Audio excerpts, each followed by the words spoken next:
오늘 우리에게 주시는 하나님의 말씀은 사도행전 21장 1절에서 14절 말씀 되겠습니다. 사도행전 21장 1절에서 14절 말씀을 교독으로 보시도록 하겠습니다. 제가 1절 먼저 봉독합니다. 우리가 저희를 작별하고 행선하여 바로 고수로 가서 이튿날 로도에 이르러 거기서부터 바다라로 가서 베니게로 건너가는 배를 만나서 타고 가다가 구브로를 바라보고 이를 왼편에 두고 수리아로 행선하여 두로에서 상륙하니 거기서 배가 짐을 풀려 함이러라. 제자들을 찾아 거기서 이레를 머물더니 그 제자들이 성령의 감동으로 바울더러 예루살렘에 들어가지 말라 하더라. 이 여러 날을 지난 후 우리가 떠나갈새 저희가 다 그 처자와 함께 성문 밖까지 전송하거늘 우리가 바닷가에서 무릎을 꿇어 기도하고 서로 작별한 후 우리는 배에 오르고 저희는 집으로 돌아가니라. 두로로부터 수로를 다 행하여 돌레마이에 이르러 형제들에게 안부를 묻고 그들과 함께 하루를 있다가 이튿날 떠나 가이사라에 이르러 7 집사 중 하나인 전도자 빌립의 집에 들어가서 유하니라. 그에게 딸 넷이 있으니 처녀로 예언하는 자라. 여러 날 있더니 한 선지자 아가보라 하는 이가 유대로부터 내려와 우리에게 와서 바울의 띠를 가져다가 자기 수족을 잡아매고 말하기를 성령이 말씀하시되 예루살렘에서 유대인들이 이같이 이 띠 임자를 결박하여 이방인의 손에 넘겨주리라 하거늘 우리가 그 말을 듣고 그곳 사람들로 더불어 바울에게 예루살렘으로 올라가지 말라 권하니 바울이 대답하되 너희가 어찌하여 울어 내 마음을 상하게 하느냐. 나는 주 예수의 이름을 위하여 결박받을 뿐 아니라 예루살렘에서 죽을 것도 각오하였노라 하니 저가 고난을 받지 아니하므로 우리가 주의 뜻대로 이루어지리이다 하고 그쳤노라. 아멘. 이 시간에는 바울의 일사각오의 신앙이라고 하는 제목으로 우리 사도행전 강의 이제 60번, 61번 제 말씀을 증거하겠습니다.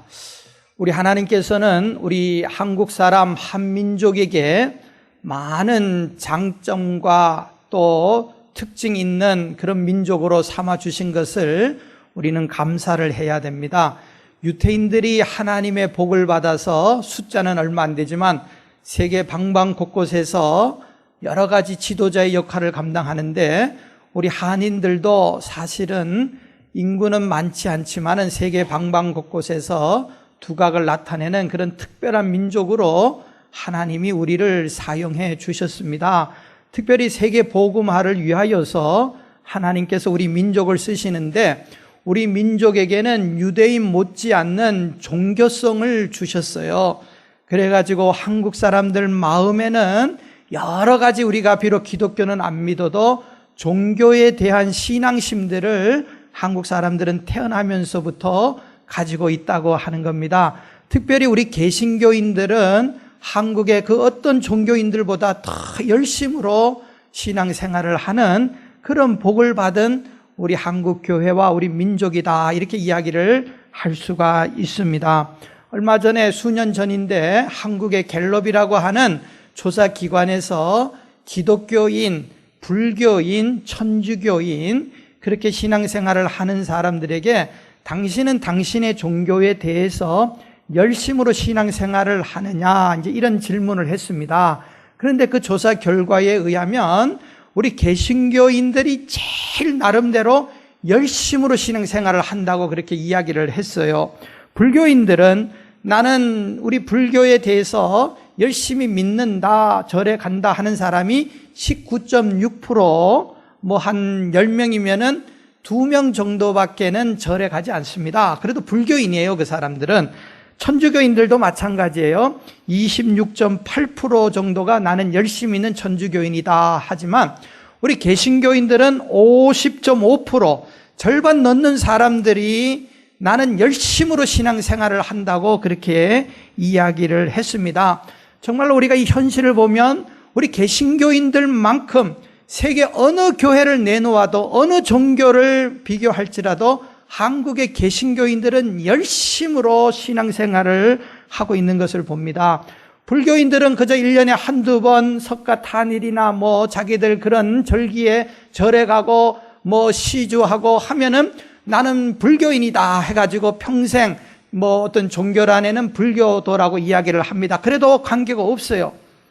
천주교인들도 제가 어떻게 신앙생활을 하는지는 구체적인 건 모르겠지만 우리 개신교인들만큼 그렇게 열심히 성당에 가가지고 봉사하고, 물론 그런 분들도 있겠지만은 많은 분들은 그저 성당에 주일에 한 번 가서 미사 드리고 그것으로 천주교인이라 이렇게 이야기할 수 있지만, 만약에 우리 개신교인들에게 미국은 조금 다릅니다만 주일날 한 번 예배 드리고 나는 믿음 있는 교인이다 이렇게 명함도 못 내밉니다. 왜입니까? 우리 한국의 개신교인들은 예배만 보아도 주일 예배, 그 다음에 주일 오후 예배, 또 저녁 예배가 있지 않습니까? 수요 예배가 있고 매일마다 새벽 기도회가 또 모이고, 금요일은 금요 예배, 금야 철야 기도회, 특별 집회, 부흥성회, 구역 예배, 얼마나 저도 예배가 얼마나 많은지 헷갈릴 정도로 우리 개신교인들은 예배도 많이 드립니다. 그런 열심이 있어요. 이거 하나님의 주신 복이에요. 그래서 빌리 그레이엄 목사님께서 이런 말씀을 하셨어요. 세계 방방곳곳을 다니시며 복음을 증거하셨는데, 빌리 그레이엄 목사님이 내가 카나다에 가서 있을 때에 새벽에 어떻게 깨는가 하면 카나다의 그 좋은 자연 경치에서 거기서 새들이 아침에 일어나서 차차차 하면서 노래하면서 울부짖는 그 새소리 때문에 내가 카나다에서는 일찍 깰 수밖에 없고, 내가 일본에 갔더니 일본 사람들은 얼마나 부지런한지 아침에 출근하고 공장 기계 소리 때문에 새벽잠을 내가 설칠 수밖에 없고, 한국에 갔더니 한국의 새벽은 새벽 종소리, 어떤 종소리입니까? 새벽 기도회 종소리. 제가 어렸을 때만 해도 4시 반이다 그러면 4시에 예종을 치고 30분 전에 예종을 치고 4시에 또 종을 치고, 그래서 잠을 깬다는 거예요. 그것뿐만 아니라 새벽 기도의 그 울부짖는 소리 때문에 나는 깬다. 하나님께서 이 민족 사랑하셔서 교회를 부흥시켰어요. 그래서 한국에는 여러분 얼마나 급속도로 교회가 부흥을 했습니까? 한국에는 세계적인 교회들이 참 많이 있어요. 세계적인 목사님들도 많이 계시다는 거예요. 세계에서 제일 큰 교회, 세계에서 제일 큰 장로교회, 세계에서 제일 큰 감리교회, 여러분 한국에 다 몰려 있어요. 세계 장로교인의 절반은 우리가 장로교지만 다 한국 장로교인들이에요. 이만큼 한국에는 교회들이 부흥하고 이렇게 복을 받았어요. 외국에 나와 있는 저희들도 마찬가지예요. 이런 말 있잖아요. 중국 사람들은 두세 모이면 뭐 합니까? 중국 식당 차려요. 일본 사람들은 두세 모이면 무슨 사업할까? 그 사업 돈 벌 궁리하고, 한국 사람은 두세 사람만 모이면 교회 세웁니다. 교회 세워. 그렇잖아요. 이게 실제입니다. 얼마나 좋아요. 우리가 얼마나 열심히 해요. 얼마나 기도해요. 얼마나 모이기에 힘써요. 미국엔 그렇지 못하지만 주일날 한 번은 나오고 교회 중직 명함도 못 내밉니다. 한국 같은 데서는. 감히 투표해갖고 될 생각도 못 합니다. 안 되죠. 얼마나 되려고 노력하고, 얼마나 교회 직분 받으려고 그냥 새벽부터 하고, 빵 돌리고, 우유 돌리고, 선거하고, 그랬거든요. 그래도 안 돼요. 그래도 안 되는 사람 내가 많이 봤어요, 한국에서는. 그만큼 열심히라 이 말이에요. 그런데 우리가 한번 생각을 해봐야 돼요. 그런데 외국에 있는 성도들이 실제로 한국 교회를 연구해보고 또 다녀보고 경험해보면, 과연 이 한국 교회가 그만한 열성과 그만한 헌금과 그만한 투자와 그만한 건물 가운데서 내실이 과연 그만큼 있느냐 이 말이에요. 교회의 본질, 교회의 성숙도, 말씀에 대한 이 행함, 이것이 얼마나 있느냐 말이에요. 우리가 그런 것에는 조금 의문점을 가질 수밖에 없어요. 이게 바로 교회의 건강도고 교회의 성숙도인데, 미국 교회는 보잘것없고 믿음도 없고 저들이 하는 모습은 저게 도대체 교회를 가는 거야 마는 거야, 우리가 그렇게 살펴볼 수 있지만, 건강도에서 주님께서 건강 검진을 하면서 체크업을 해보실 때에 과연 미국에 있는 교회들과 한인 교회들, 또 한국에 있는 교회들 건강도를 점수로 매길 때에 우리가 그만큼 월등히 높아지느냐, 거기에는 상당히 의문점을 가질 수밖에 없어요. 의문점을 가질 수밖에 없다는 거예요. 저는 지난 몇 시간 동안 교회가 무엇인가, 교회가 바로 되어야 되는 것에 대해서 저는 이 문제를 지금 많이 고민을 하고 있어요. 왜냐? 이건 이러다가는 안 돼요. 이거 아닙니다. 이래 갖고는 안 되는 거예요. 안 되기 때문에.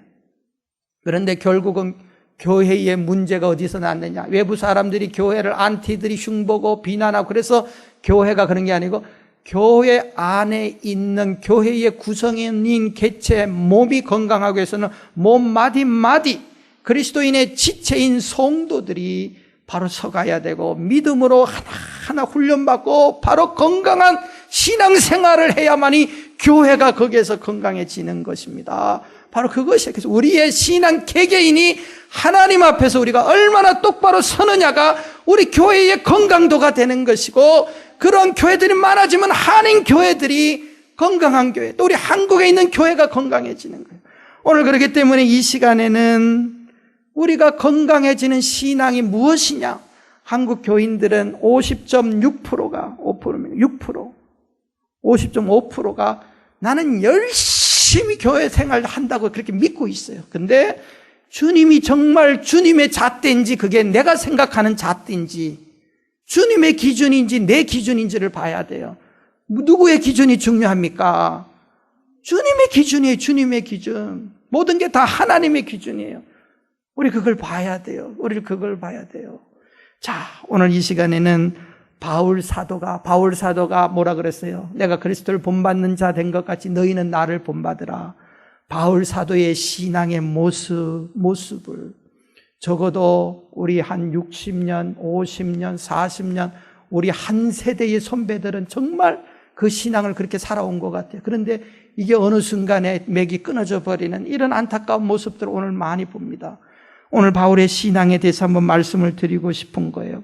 우리가 지난 몇 시간 동안 계속해서 바울이 3차 전도 여행을 어느 정도 마감하면서 예루살렘 교회로 이제 돌아오게 되었습니다. 그 과정 속에서 여러 지역을 이제 여기저기 들르면서 그들 교회를 돌보고 성도들을 만나고 예루살렘으로 오는 여정이에요. 그래서 지난 계속해서 교회를 제가 말씀드린 거는 바울 사도가 오는 과정에서 밀레도라고 하는 섬에서 예배소 교회 장로들을 불러서 그분들에게 하신 말씀을 제가 몇 시간 전해드린 거고, 사건이 그렇게 되는 거예요.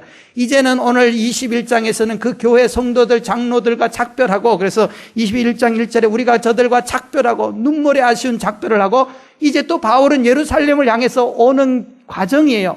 그래서 여러 가지 지명들이 많이 나오는데 저도 가보지도 않았고 어딘지도 모르는 지명들이 많아요. 근데 중요 지명도들을 대해서 제가 잠깐 오늘 말씀드리겠습니다. 이제 여기저기를 들르면서 예루살렘으로 오는 그 과정에서 되어졌던 에피소드 2를 기록하는데, 여기저기 들르다가 이제 3절에서부터 좀 중요한 지명이 나옵니다. 두로라고 하는 지역에 바울이 머물게 되었어요. 그래서 이제 한 일주일 이상 잠깐 쉬게 되는데, 우리 동네에 바울 선생님이 오셨다, 그 일행이 누가도 같이 왔다, 디모데도 왔다, 이런 소문이 쫙 퍼지니까 바울이 왔다고 예수 믿는 많은 사람들이 바울에게로 몰려든 거예요. 몰려들었는데 여기서 문제가 생겼어요. 문제는 아니지만 무슨 일인가 하면 아주 경건한 믿음 좋은 주의 제자, 예수님의 제자라고 말하고 있어요. 아주 그냥 성도의 핵심 되는 정말 기도하고 성령 충만한 사람들이 바울 일행을 보더니 바울에게 딱 뭐라고 하는가 하면, 지금 바울은 예루살렘으로 가는 길인데, 선생님, 예루살렘에 갇히지 마십시오. 성령의 감동을 받은 사람들이, 기도하는 사람이 바울이 가는 길을 막는 거예요.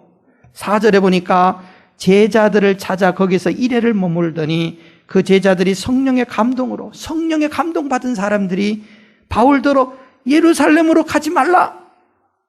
아유, 바울은 지금 다 준비해서 가는데 기도하는 사람들이 만류를 하니 가야 되겠어요? 말아야 되겠어요? 가지 말라는 거예요. 그러나 바울은 가야 됩니다. 그들은 말리는 거 이래 동안 갑니다. 가지 말라. 옥신각신하다가 바울의 결심을 못 꺾고요. 그러니까 가겠다는 거예요. 그러니까 이분들이 작별을 하니까 5절 6절에 보면 너무나 아쉬운 거예요. 가면은 고난을 받고 죽는다는 거예요. 바울 보고 가지 말라는 거예요. 그래도 가겠다니까 온 식구들, 성도들 다 모아놓고 바울 가는 거를 저 배를 타고 이제 떠나는데 환송을 하면서 눈물의 작별을 하니까 바울이 정말 성도들이 짠한 거예요. 자신은 못 볼 성도들. 결국은 또 바울이 그 여정을, 예루살렘 가는 여정이 힘들었어요. 이렇게 인간적으로. 그래갖고 바울이 또 이제는 그 길을 떠나서, 두로를 떠나서 여기저기 거치다가 가이사라라고 하는 곳에 또 머물게 되었어요. 오늘 본문에 보면은 이제 7절 이하에 8절에 이튿날 떠나 가이사라에 이르렀다 이제 나오거든요. 그런데 가이사라에는 또 어떤 곳이 있는가 하면, 이제 가이사라에는 이제 예루살렘하고 굉장히 가까이 온 거예요. 근데 거기에는 그 유명한 초대교회 빌립 집사님이 있었어요. 빌립이 누구예요? 사도행전 8장에서 초대교회의 7 집사님 가운데 한 분으로 사마리아 성에 가서 복음을 전해가지고 에디오피아 칸다게의 네시에게 복음을 전했던 분이 바로 누구예요? 빌립 집사님. 근데 이분이 그 사마리아 근교 가이사라에서 살면서 복음을 전하고 있었는데, 이분에게는 딸 넷이 있었는데 너무 딸들이 믿음이 좋고 예언하는 딸들이에요. 빌립 집사님과 교회를 세우고 막 전도를 하고, 그래서 바울이 이제 이 집에 머물면서 서로 교제하고 이제 서로 그렇게 이야기를 하고 한 며칠을 머무는데, 그런데 유대 땅에서 아가보라고 하는 사람이 급하게 바울이 있는 이 빌립 집사님의 집에 온 거예요. 그런데 이 아가보라고 하는 사람은 이스라엘 사람들 중에서 제일 유명한 선지자였어요. 예언을 하는 사람인데, 이 사람은 기도를 하면 하나님이 환상을 다 보여주는 사람이었어요. 그래서 이 사람의 예언은 백발백중 다 맞는 예언가였어요. 기도 많이 하는 경건한 사람인데, 유대로부터 바울이 있다고 하는 것을 듣고 막 급하게 온 거예요. 사도행전 11장에도 보면 아가보가 나오는데, 이 아가보가 예루살렘 교회 성도들 향하여 하나님께서 기근을 주십니다, 하나님이 나에게 말씀하셨습니다 하니까 정말로 그 기근이 글라우디오 황제 때 일어났다.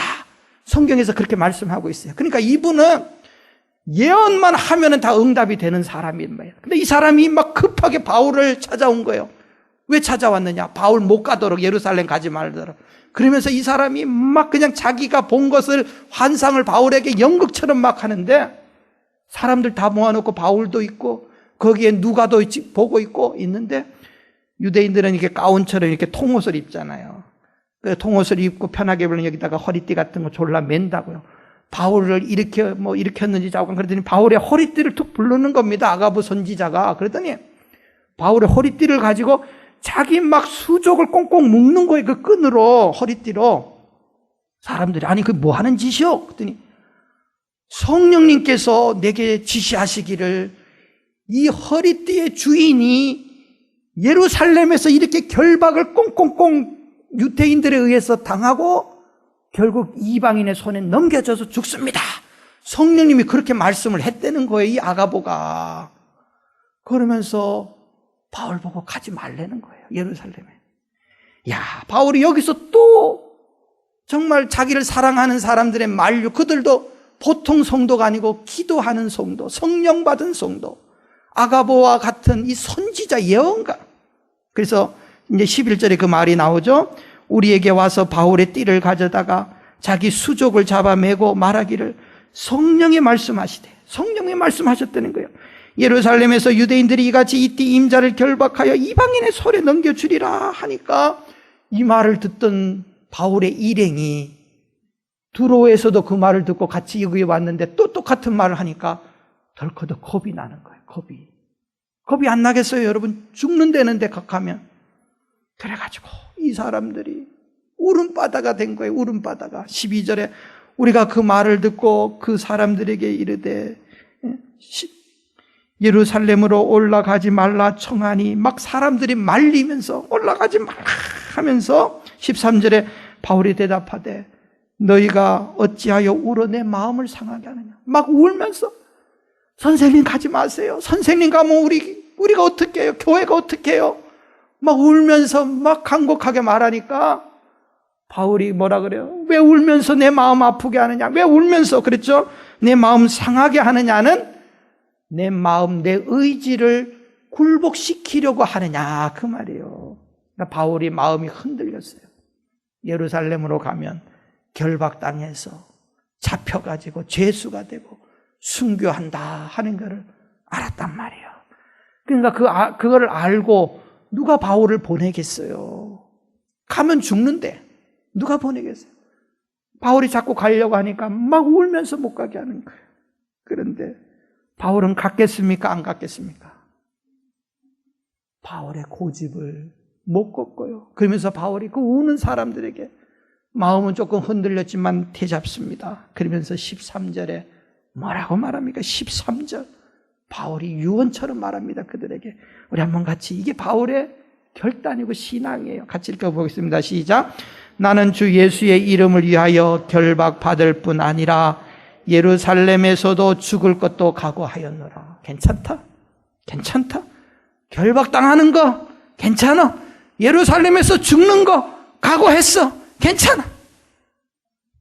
아무도 바울의 결심과 각오를 못 꺾어요. 그러니까 그들이 눈물을 흘리면서 작별을 하면서 하나님의 뜻대로 되기를 원합니다 하고 헤어지는 것이 우리 본문의 사건인데, 이 사건을 통하여서 참 믿음, 바울 선생님이 우리에게 말씀하신 나를 본받는 자가 되라고 하신 그 말씀, 무엇을 본받아야 되느냐, 참 신앙이나 우리가 그것을 한 두 가지만 오늘 이 시간에는 말씀을 드리고자 합니다. 첫째로 바울은 일평생 좋은 인도자의 인도를 받고 따라갔어요. 그 말씀을 순종했어요. 그게 누굽니까? 예수님이셨고 성령 하나님이셨어요. 예수님의 말씀은 100% 따르고 순종했어요. 고난이 올지라도 성령님의 지시하심은 100% 바울은 순종하고 갔어요. 이게 신앙이에요. 저와 여러분들 건강한 교회, 건강한 성도는 이겁니다. 이거예요. 예수의 말씀, 성령의 인도하심, 이거예요. 이거.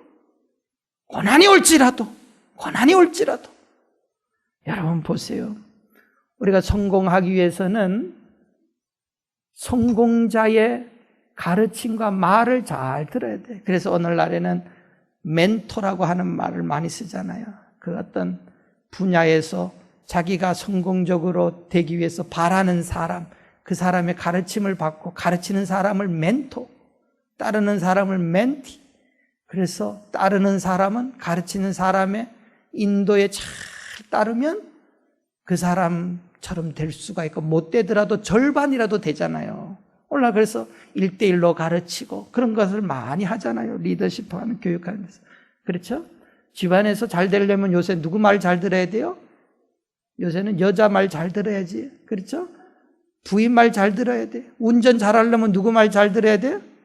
내비게이션 여자 말. 골프 잘 치려면 누구 말 잘 들어? 캐디 말 잘 들어라 그래. 그렇죠? 여자 말 잘 들으면. 예수 믿는 사람은 누구 말 잘 듣습니까? 믿음 생활 잘하는 사람 말 잘 듣고 예수님 말씀 잘 들으세요. 신앙생활을 할 때도 믿음 좋은 사람하고 초신자들이 가까이 하면, 그 사람 하는 대로 따라하면, 이렇게 보면은 믿음 생활 잘하는 사람하고 가까워지면 그 사람처럼 신앙생활이 하지만, 믿음 생활 잘 못하는 사람하고 가까워지면 그 따라다니는 사람도 똑같은 수준에 머물게 되는 것을 많이 봅니다. 그거예요. 우리가 신앙생활 잘하기 위해서 바울 같은 이가 정말 훌륭한 신앙인이 되었어요. 바울은 가장 위대한 사도가 되었어요. 교회를 제일 많이 설립한 분이었어요. 신약 성경의 절반 이상을 기록하신 분이었어요. 전도를 제일 많이 했어요. 제일 장거리로 또 다니면서 복음을 전했어요. 그런 사람이 없어요. 2000년 전의 분이지만 그는 또 너무나 유명한 철학자였어요. 인류 역사상 바울처럼 공헌하고 영향력을 끼친 이 인류 문화에서 그런 분이 없어요. 왜 그랬을까요? 바울은 모델을 잘 삼고 그 모델 말을 순종을 하는데 죽기까지 순종했어요. 죽기까지. 고린도전서 11장 1절에 내가 그리스도를 본받는 자 된 것 같이 언제나 예수님, 그에게는 멘토가 딱 예수님, 예수의 영이신 성령님. 바울이 성공적인 물론 고난이 많았죠. 힘든 일이 많았죠. 그러나 결과적으로 그와 같이 훌륭한 사람이 없었던 것은 예수님 말씀대로, 예수의 영이신 성령님의 가르치심대로 그것을 따르고 순종하고 지키고 그대로 했어요. 우리가 성공하기 위해서는 뭐 해야 되느냐? 예수의 가르침, 성령의 인도하심. 비록 그것이 내 마음에 들지 않고 내게 불리한 상황이 될지라도 신앙인이면 그것을 따라가야 돼요. 바울은 그랬어요. 이게 믿음이에요. 우리 한국 교회와 성도들이 본받아야 되는 게 뭐냐? 너무 편한 것 찾고 너무 그러는데 성령 하나님의 지시하심과 인도하심을 먼저 생각해야 돼. 내 마음대로 다 하고 믿음 좋다고 말하면 그건 자기 기준이에요. 오늘 말씀해 보세요. 바울이 여기저기서 만나면서 성경은 바울이 예루살렘 행을 두 곳에서 막았다고 성경은 기록하는데 다 성령 받았다고 기록하고 있어요. 두로에서 성령 감동받은 사람이 말렸어요. 가면 체포됩니다. 가지 마십시오. 아가보라고 하는 사람이 성령의 지시하심이라고 말하면서 바울에게 가지 마십시오. 가면은 체포됩니다. 그랬거든요. 바울은 성령 받은 사람이었어요. 바울은 갑니다. 그랬어요. 똑같은 성령님이 두 가지 지시를 하셨다고 볼 수 있어요, 성경에. 누구 말 들어야 돼요? 어느 성령 말씀이 옳은 겁니까? 가라고 하는 성령의 성령 말씀이 맞습니까? 가지 말라고 하는 성령의 말씀이 맞습니까? 헷갈리죠? 우리가 잘 보셔야 돼요. 여기서 주의하셔야 될 게 있어요. 여기서 이단이 나오는 거예요. 뭐냐? 두로 사람들도 성도들도 아가보도 바울 사도도 똑같은 성령님이 똑같은 지시를 하시고 똑같은 걸 보여줬어요. 뭐냐?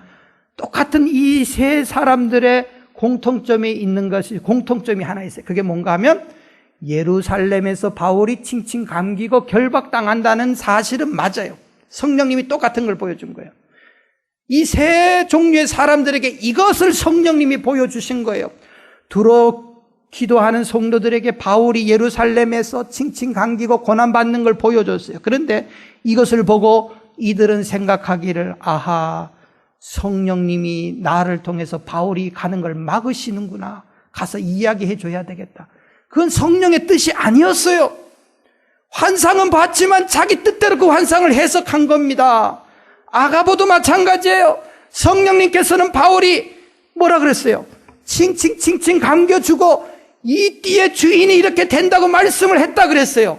바울이 가지 말라고는 한 말은 없어요. 근데 그 말까지 자기가 덧붙인 거예요. 이 시대에도 꿈이나 환상이나 이적이나 기적이나 일어나요. 충분히 일어나요. 그런데 그런 사람들이 가장 주의해야 될 게 있어요. 뭐냐? 해석을 잘해야 돼요. 사건을 보고 해석을 잘못하면 거꾸로 해석을 해버리는 거예요. 해석을 잘 하셔야 돼요. 이 사건을 보고 바울은 가라고 생각을 했고 나머지 두 사람은 가지 말라고 생각한 거예요. 그런데 나중에 말씀드리겠지만 바울에게는 직접 성령님께서 이거 보여주고 그래도 가라고 했어요. 가라고. 나머지 사람들은 그 말을 못 들은 거예요. 그 해석이 따르게 나온 거예요. 여러분, 이 시대에 꿈도 있고 환상도 있고 그런데 그게 너무 신경 써가지고 내가 꿈을 꿨는데 내가 환상을 봤는데 저는 옛날에 그런 소리 많이 들었어요. 하나님이 천사로 광명을 비춰주더라. 뭐 그 소리부터 뭐 내가 죽는다는 소리까지 다 온갖 소리 많이 들었거든요. 한 작년 1년이 채 되기 전인데 아무개 어느 목사님이 전화를 하셨는데 저는 모르는 분인데 저 핸드폰으로 전화를 하셔가지고 목사님 저 아무개 목사입니다. 그래서 제가 잘 모르는 분이세요. 그래서 누구십니까? 제가 잘 모르겠는데요. 그랬더니 장의사에서 일하시는 목사님이신데 그분이 어떤 내가 나에게 급하게 연락을 하고 싶어서 우리 교회에다가 전화해서 내 핸드폰 번호를 묻고 내가 이제 어디 가는데 운전하고 있는데 잠깐 어디서 파킹을 하고 잠깐 무슨 볼일을 보려고 있는데 그때 전화 가서 받았어요. 그랬더니 아무개입니다. 그랬더니 저는 몰라요. 얼굴 기억이 없어요. 자, 본인을 소개하시면서 장의사에서 일하시는 분인데 목사님 아무 일 없으시죠? 그래요. 아무 일 없는데요. 정말로 아무 일 없으시죠? 그래서 없는데요? 왜 그러세요? 그랬더니 말을 꺼내는데 뉘앙스가 내가 죽어서 장의사에 오는 것 같은 그런 뉘앙스를 풍겨요. 그래서 아무 일 없냐는 거예요, 자꾸. 여러분 가슴이 뜨끔하고 불안하겠어요, 안 불안하겠어요? 그것도 장의사에서 일하시는 그것도 목사님께서 지금은 그만두셨다고 그때 그러시더라고요. 저는 몰라요, 그분 이제 얼굴도 잘. 그러면서 목사님 아무 일 없으시면 정말 다행입니다 하시면서 뭐 하시더니 목사님 어디 한번 전화 주세요. 내가 뭐 식사 대접하겠습니다. 그리고 끊었는데 그 다음부터 내가 이제 운전하고 집에 가야 되는데 사고가 나서 내가 이제 이거 실려가는 거 아닌가. 그렇죠? 그런 생각 들습니까? 안 듭니까? 들죠, 당연히. 그것도 목사님이신데, 여러분, 이제 그런데도 그런 적이 있었어요. 그런데 우리에게 정말 중요한 것은 하나님이 꿈으로, 환상으로, 기적으로, 예언가들을 통해서 우리에게 보여주시는데, 그러나 우리가 해석을 잘 해야 되고, 초신자들이 그런 걸 봤을 때는 여러분 기도하시고 그분을 위해서 기도하시고 정 이야기를 해주고 싶으시면 목사님들에게 와서 자문을 구하시고, 더 중요한 건 성경에서 이미 이 시대에 하나님의 말씀을 통하여 우리에게 다 예언하시고 말씀하셨어요. 이 말씀이 내 인생의 앞길에 여러분 빛이 되고 인도자가 되는 게 성경 말씀이에요. 거기에 비추어서 여러분, 거기에 비추어서 하나님 말씀하십시오. 뭐 동입니까 섭니까가 아니고 성경 말씀에 비추어서 우리가 이제 이 시대는 하나님이 그렇게 그 방법을, 우리 한국교회 가장 취약점이 이 말씀을 제껴두고 감정과 자기 생각에 치우쳐서, 우리 지난 금요일 날 한국의 가장 귀하신 어른이 세상을, 방지일 목사님 103세 한국교회의 산 증인이신데, 그 방지일 목사님이 늘 눈물 흘리면서 일제시대 때부터 주기철 목사님의 교회에서부터 전도사하면서 그분을 모시고 했는데 늘 한국교회, 작년까지 뉴욕에 와서 집회를 하시면서 그렇게 건강하시다가 이제 금요일 날 돌아가셨는데, 그 목사님이 그러시는 거예요. 말씀 제껴두고 한국교회가 감정에 치우쳐가지고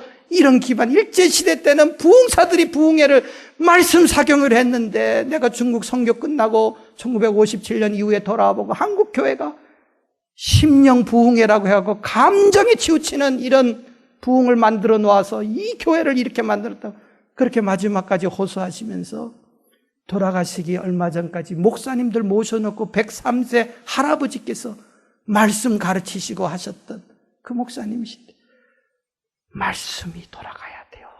여러분, 말씀의 기반이 약했던 아가보, 예언가 아가보, 들어 성도들, 기도하는 성도들, 그러나 잘못된 정보와 가르침으로 바울의 마음을 아프게 했다는 거예요.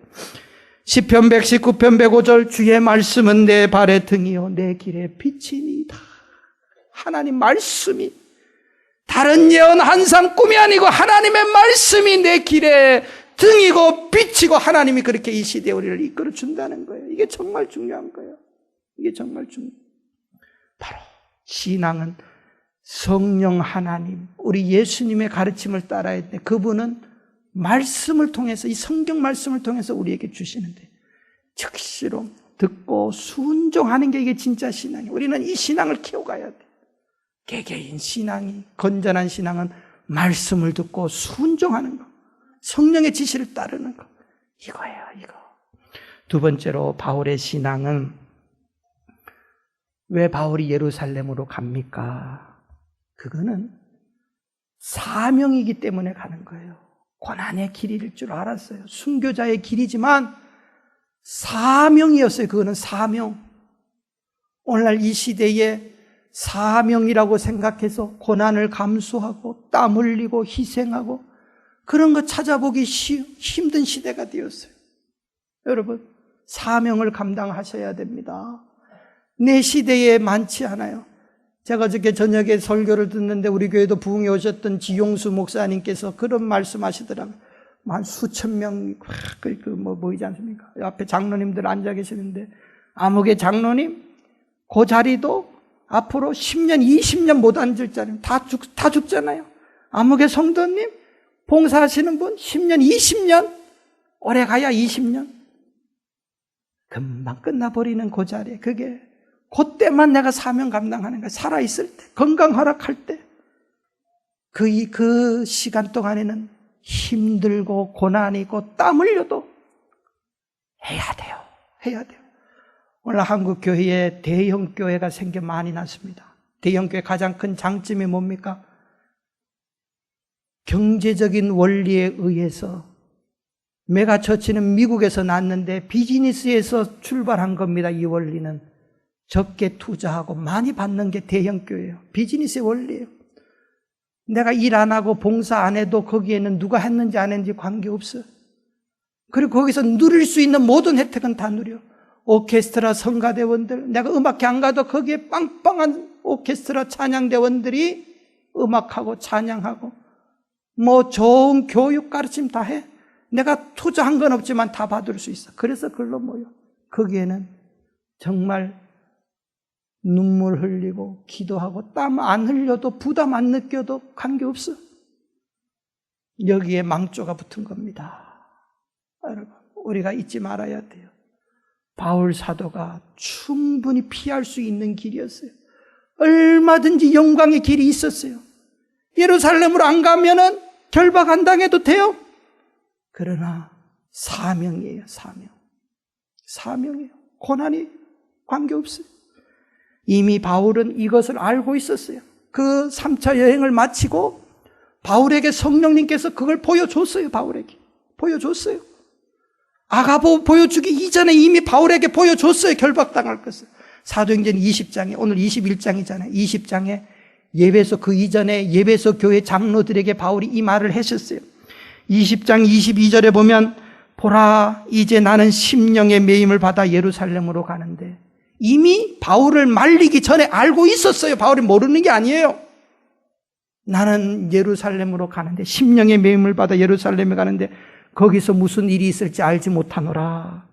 오직 성령이 각성해서 내게 증거하여 결박과 환난이 나를 기다린다 하시니, 이미 이전에 성령께서 내가 예루살렘에 가면 환난과 결박이 기다린다고 하는 것을 알려주셨다는데, 보라, 이제 나는 심령의 매임을 받아. 여기서 이 심령은 바울 마음이 결정을 했다는 게 아니에요. 성령이에요. 여러분, 요새 나온 새 성경에 보세요. 성령, NIV 성경에도 성령. 이거 성경 우리 지금 쓰고 있는 구성경 이 번역 오류입니다. 이거 제일 결정적인 오류가 여기에요. 바울이 결정한 거하고 성령께서 지시하셔서 가신 거하고는 하늘과 땅의 차이예요. 성령께서 바울에게 매끄럽잖아요. 보라, 이제 나는 성령의 강력한 관권에서 간다. 바울은 이제 그 말을 하고 있어요. 우리 공동번역 성경에 보면은 이렇게 번역합니다. 이게 맞아요. 이제 나는 성령의 지시를 따라 예루살렘으로 갑니다. 인간적으로 가기 싶은 마음 없지만 갑니다. 성령이 가라고 하셨으니까, 이게 내 사명이니까. 이러니까 이게 믿음의 사람이라는 거예요. 그러면서 바울이 뭐라고 이야기합니까? 성령이 가라고 했으니까 가는데 어떤 일이 벌어질지 모릅니다. 24절에 나의 달려갈 길과, 그 유명한 말이 여기서 나오는 거예요. 24절, 20장, 사도행전 20장 24절, 나의 달려갈 길과 주 예수께 받은 사명 곧 하나님의 은혜의 복음 증가하는 일을 마치려면, 나의 은혜의 복음을 증가하는 게 뭡니까? 이게 사명이잖아요. 이 사명을 위해서 성령이 나를 예루살렘으로 가라는 거예요. 네가 가야 된다. 예루살렘에 가야지 로마까지 간다는 거예요. 나는 그걸 알기 때문에 나는 결박당할 거, 가면 죽는 거 알지만은 사명이기 때문에 간다는 거예요. 사명. 오늘 21장 13절에도 아가보가 그렇게 말리면서 성도들이 울면서 가지 마십시오 하는데 바울이 뭐라고 유언 같은 말을 합니까? 나는 주 예수의 이름을 위하여 결박받을 뿐만 아니라 예루살렘에서 죽을 것도 각오하였노라. 왜 울면서 나를 자꾸 막느냐? 나는 예수님 때문에 죽을 것까지 각오해서 간다. 이게 사명이에요. 여러분, 바울이 나를 본받으라 그랬어요. 예수님이 사명 때문에 십자가 주셨어요. 그래서 내가 예수 그리스도를 본받는 자 된 것 같이 너희 나 본받으라. 믿음의 선배가 그 말 하셨어요. 저와 여러분들 이 사명, 이 결단, 이 헌신이 있습니까, 여러분? 이거 있으면 바울 본받고, 이거 있으면 건강한 성도고 믿음의 성도인 것이. 그거 안 하고 내 편한 대로 살면서 헌신 안 하고 희생 안 하고 직거래만큼 수고도 안 하려고 하면서 나는 예수 잘 믿는 사람이다. 우리 한국교회는 50.5%가 그렇게 믿고 있으면 착각이에요. 착각이에요. 나더러 주여 주여 하는 자가 천국에 오는 게 아니고 아버지의 뜻대로 행하는 자. 모든 기준은 예수님께서 결정하시는 거예요. 거기에 맞춰야 돼요. 거기에 맞춰가야 돼요. 이게 신앙이에요. 이게 신앙. 말씀을 마치러 갑니다. 적어도 50년, 60년 우리 믿음의 선배들은 이런 신앙 살았어요. 고난이 있었어요. 괴로움이 있었어요. 그래도 사명이기 때문에 감수했어요. 그래서 그들의 희생과 눈물과 피로 한국 교회를 부흥시켜 놓고 복을 받게 한 겁니다. 재벌 2세, 3세들이 아버지의 공로가 없이 다 재산 말아먹는 자들 많이 봤습니다. 한국 교회의 오늘 현실이 바로 그게 비교할 수 있어요. 우리가 지금 그런 장본인이 되어서는 안 됩니다. 안 됩니다. 살려내야 됩니다. 사명을 붙들어야 됩니다. 주기철 목사님의 이야기만 하고 마치겠습니다. 우리가 잘 아는 주기철 목사님, 심사참배 반대하시다가 7년 옥고를 당하시다가 1944년 4월 21일 평양 감옥에서 순교하셨는데 처음 7개월 감옥생활 할 때에 일본 정부와 경찰이 주 목사님 산정교회 제일 큰 교회를 담임하셨기 때문에 회유하고 신사참배하라 하면서 일시 석방을 했습니다. 그러나 주 목사님은 성도들 앞에서 마지막 설교를 하십니다.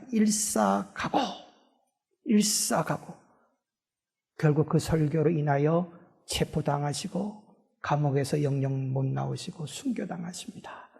주 목사님의 마지막 설교문 일사가고 그 설교문이 그대로 있는데 어느 분이 낭송하는 그 설교문을 한번 보시고 우리의 신앙을 다시 한번 우리가 한번 점검해 보시기를 바랍니다.